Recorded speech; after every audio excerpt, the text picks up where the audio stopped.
हरे कृष्णा। हमारे भागवत प्रभा में आपका स्वागत है और आज हम चर्चा कर रहे हैं तीसरे स्कंद के चौथे अध्याय में, जिसमें हम चर्चा करेंगे किस प्रकार उद्धव जी विदुर जी को जब बात बता रहे थे कि हे विदुर, भगवान श्री कृष्ण ने इस धराधाम को त्यागते वक्त तुम्हारा स्मरण किया। ये बात सुनकर के विदुर की आंखों में आंसू आ गए। उद्धव जी बोले, मैं भी बहुत रोया था जब भगवान श्री कृष्ण जा रहे थे। तो विदुर ने प्रश्न किया कि उद्धव जी, भगवान श्री कृष्ण जब अपनी धराधाम की लीलाओं को समाप्त कर अपने आध्यात्मिक धाम गोलोक धाम को जा रहे थे और अपने सभी पार्षदों को अपने साथ ले गए अपने जाने से पहले, तो आपको क्यों छोड़ गए? किस कारण से आपको छोड़ गए?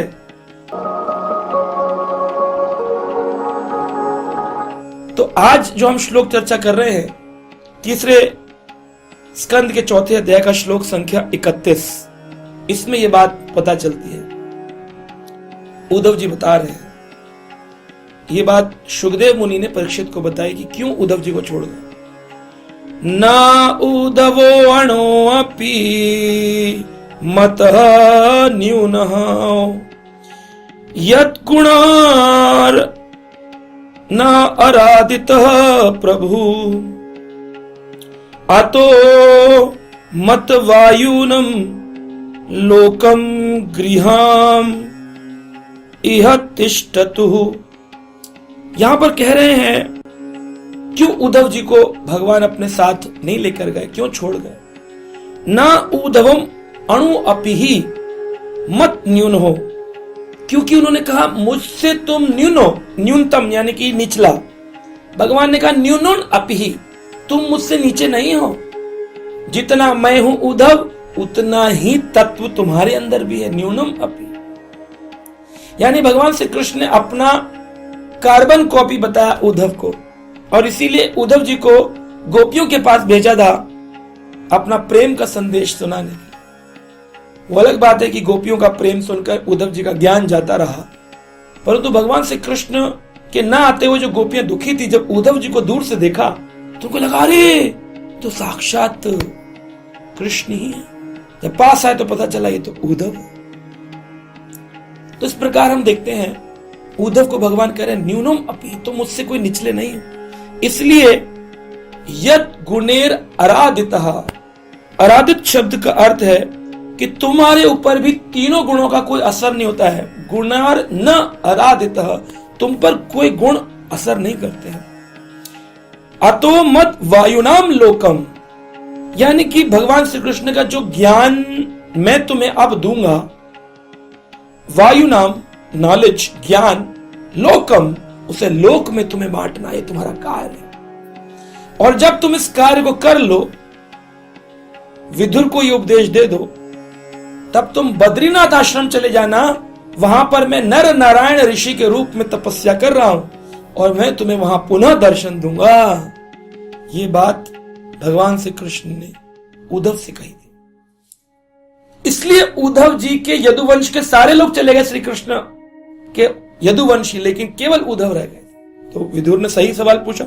एक समझदार व्यक्ति को ऐसा प्रश्न पूछना चाहिए। तो विदुर ने जब ऐसा प्रश्न किया तो उद्धव जी ने उसको उत्तर में यह बात बताई।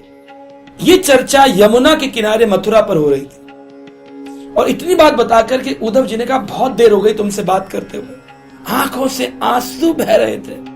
बोले, अब मैं जाता हूं बद्री का आश्रम, बद्रीनाथ चार धाम में है ना, गंगोत्री जमुनोत्री बद्रीनाथ केदारनाथ। मैं बद्रीनाथ जाऊंगा और वहां भगवान का पुनः दर्शन पाऊंगा। इसलिए हे विदुर, तुम आगे ज्ञान की बातें मैत्रेय मुनि से सीखो। गंगा के किनारे मैत्रेय मुनि बैठे हैं, तपस्या कर रहे हैं। आगे का ज्ञान भगवान ने क्या उपदेश दिए, अब मैत्रेय तुमको समझाएंगे। इसलिए अब मैं जाता हूं बद्री का आश्रम। तो कई बार लोग प्रश्न पूछते हैं, उद्धव जी अगर बद्री का आश्रम चले गए, तो जब द्वारका की जो रानियां थीं 16,108, जिनको भगवान श्री कृष्ण ने अर्जुन को सेवा दिया कि अर्जुन जब मैं धराधाम से चला जाऊं तो तुम सारी रानियों को लेकर के गोवर्धन चले जाना और वहां पर कुसुम सरोवर पर भागवत कथा सुनवाना उद्धव से। तो परीक्षित महाराज और भगवान श्री कृष्ण के प्रपौत्र वज्रनाभ ने भागवत कथा का आयोजन किया था कुसुम सरोवर पर। लेकिन कथा सुनाए कौन? वज्रनाभ जी प्रपौत्र थे, यानी कृष्ण के बेटे प्रद्युम्न, प्रद्युम्न के बेटे अनिरुद्ध, अनिरुद्ध के बेटे वज्रनाभ, जिनके कारण व्रत 84 कोस नाम पड़ा। अब वज्रनाभ जी कथा सुना नहीं सकते, उन्होंने आयोजन कर दिया।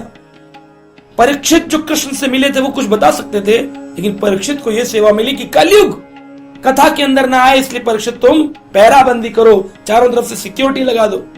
परीक्षित बोले मैं कथा नहीं सुन पाऊंगा, तो मुझे कथा सुनने को कब मिलेगी? तो वज्रनाभ जी ने आशीर्वाद दिया और कहा जरूर तुम्हें भी कथा सुनने का मौका मिलेगा, और तुम्हारे जीवन में ऐसी एक स्थिति उत्पन्न होगी जब तुम बाध्य हो जाओगे भागवत कथा सुनने के लिए। तब हम देखते हैं कि परीक्षित के साथ शमिक ऋषि और श्रृंगी का जो वो प्रसंग हुआ, श्राप मिला और उन्होंने अपना घर बार त्याग के 7 दिन सुखदेव गोस्वामी से शुकताल गंगा के किनारे भागवत श्रवण किया। ये बाद में हुआ, इससे पहले वाला भागवत कहां हुआ? कुसुम सरोवर गोवर्धन व्रत 84 कोस में वज्रनाभ जी ने आयोजन किया। 16,108 रानियां बैठी और भागवत सुनाने के लिए कहा गया कि उद्धव जी भागवत सुनाएंगे।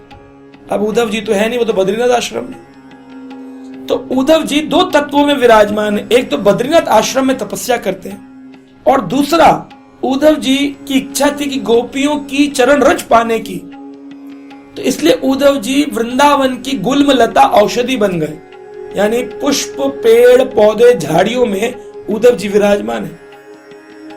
और जब सबने मिलकर के कीर्तन किया, क्योंकि भगवत प्रेमी है, तो कीर्तन होते होते देखा आज भी वो स्थान है उद्धव कुंड, वहां कुंड से उद्धव जी प्रकट हो गए। यानी कि जो भगवान के जैसे थे वो अपने लोग को 2 रूपों में विस्तार कर सकते हैं। एक विस्तार से वो तपस्या कर रहे हैं बद्रीनाथ आश्रम, और दूसरे रूप से गुल्मलता औषधि बनकर बैठे हैं उद्धव कुंड में। और उद्धव कुंड में प्रकट होकर तुरंत चले आए और कुसुम सरोवर पर उन्होंने श्रीमद् भागवत कथा 16,108 रानियों को सुनाया।